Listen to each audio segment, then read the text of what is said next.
How's it going, guys? Jersey here with some more Battlefront, and this isn't, necessarily like a high kill game or anything, but this was one that I genuinely had a lot of fun with. It was a really even match throughout, all the way to the end. It was to the wire. Anyone could have won this. So I'm just going to let you guys see for yourself anyway. But I'm still using the RT97C, really good gun. I've really taken a liking to this weapon. It's become one of my favorite weapons. I am using different ones currently, but you'll see those weapons eventually once we're caught up with these PS4 recording things. These back, I don't really know what they're called anymore. But I've got a few recordings here that I saved and stuff, and eventually we'll get their orbital strike. Holy crap. But eventually we'll get there, but I have been liking this weapon a bunch. It's real accurate, just all around good weapon. And I'm still playing Blast. I'm pretty sure this is Blast. Yeah, this is totally Blast. But this is a game type I have been playing very often. But at the time of this recording, well, not at the time of this recording, but at the time of this commentary, the Battle of Jakku is actually here. You can actually play that mission. It's a 20 versus 20, and it's an awesome map. It's like a whole new experience. So many enemies. There's so much stuff going on. You can't walk anywhere without seeing somebody. You saw those little guys running around? That was cool. But you can't go anywhere without seeing someone on that map. The sniper rifles are super, highly used on that map, too. You just get destroyed on there if you're just walking out in the open. It's interesting. I'll have a gameplay up of there eventually, but we have a few Blast matches to go through before we actually get there. For those of you that do like watching my Battlefront videos. Now, I understand this game's not very popular, but I actually really like this multiplayer experience. I find it a lot of fun.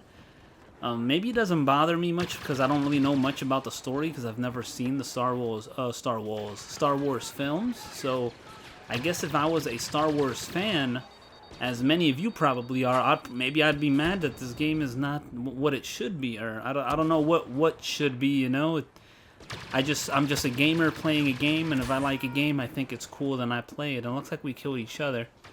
He fell off, but I don't know. That's just my take on it. It's like you watch the film, you watch a series, you read a comic book, something like that, and then you try to play the game, and you're like, it's nothing like the book, it's nothing like the movie, it's nothing like this, so it sucks. But for someone that's never read the book or saw the movie, like myself, this is just an example, I'm just generally speaking, then I actually really like the game. So it's like, for someone like me that doesn't know anything about the backstory or anything, liking the game is pretty easy for me because it's fun. I find it fun anyway. But not only that, the game runs really smooth. Every once in a while, there'll be some lag, but that's my internet connection. It's not the game. It's my internet connection, and that's the only reason I lag. I think this is like the biggest kill score throughout the game. Look at that. They're catching up already. But for the most part, the game looks beautiful. It runs really smooth. If you know how to play, you'll do fine. This guy, I didn't even know you could get up there, and he just poops on me with the E11. That's that one pistol. I think I bought that pistol. Maybe not in this video. I'm not sure. But I was like keeping an eye on that guy. When I saw the EXP, I was like, oh yeah, someone killed him for me. Hell yeah. But I didn't even know you could get up there. I found out later, that you could use a jetpack to fly up there. I don't know where you can jetpack from. Maybe you would have to upgrade the jetpack to be able to get there. Maybe, does upgrading the jetpack make you jump higher, or does it just nerf the cooldown? I don't really know. The only thing I bought was this ion shot, I believe, and that was to help with it was to help with shooting down like the AT-ATs and all that stuff. I wanted it for that because they were really crapping on me in the 20 vs 20 playlist. But then I start playing Blast, and I'm like, I don't need this anymore. So now it's like I kind of bought this for nothing.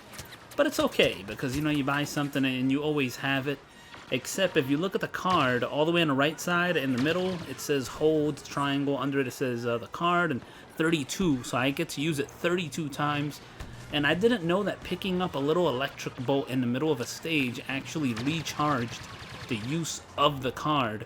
So if you ever, get your card down to 0, you know, your card's pretty much worthless, but if you want to get more charges back on it, you got to do the electricity. You got to find little electricity, little thunderbolts around the stage, and this guy just pooped on me with my gun, man. What a beast. But it's a really good weapon. I tend to find this weapon to work well on every map. This is like an every map kind of gun for me. Though recently I've been using different stuff. I've been trying out the 21... it's like a long-range kind of rifle. I've been also trying out the E11, like the Imperial gun. Very powerful as well. And I think, what is the other gun I tried? I tried the burst rifle one, the E33. I tend to never really do well with burst weapons in pretty much any game. I saw a glimpse of this guy right now in the replay, but when I was playing, I had no idea he was there. I didn't even know you could walk down there. This is one of my first times on this map, actually. But if you look at the score, we're only 3 kills ahead. And I just get destroyed by that pre-nade right there. So now we're only 3 kills ahead again. This is anyone's game, you know. You make a mistake, you can lose it. Now we're only 1 kill ahead. So it was a real even match. I just threw a thing there. I used to think those proximity mines, I used to think it was the actual bomb. Like, I know there was a bomb you could toss. I think it's called a thermal something. Like, you throw it and then it grabs the area around it and then it explodes. Like, it's pretty sick. I used to think it was always that thing. I was like, proximity mine. And sometimes my teammates would put them in the worst area and they would kill us if they shot it. And I was like, no! I have died so many times to a friendly proximity thing. If I had just a little bit more health, I might have been able to take out this guy. But I think 2 more bullets probably would have took him out. But, you know, it happens. And I think my proximity mine killed him or someone else. Not sure. But we're at the ending of the battle here, pretty much. And I don't want to say that me killing these guys saved the game at the ending right here. But I feel like it had an impact on our team winning. Just those 3 kills at the end right there was at 3 kills for sure. Those 3, I'm pretty sure, had an impact on us winning right now. Because they looked like they were going to flank a bunch of our team. They may have gotten a bunch of kills and probably wiped our team and maybe won. Who knows? But guys, that's going to be the end of the match. We only won by 4 kills. That is really close. Matches that I have fun like this, that it's actually a close match, you may expect to see some more of these in the future. So thanks for watching, and hopefully I'll catch you guys later. See ya.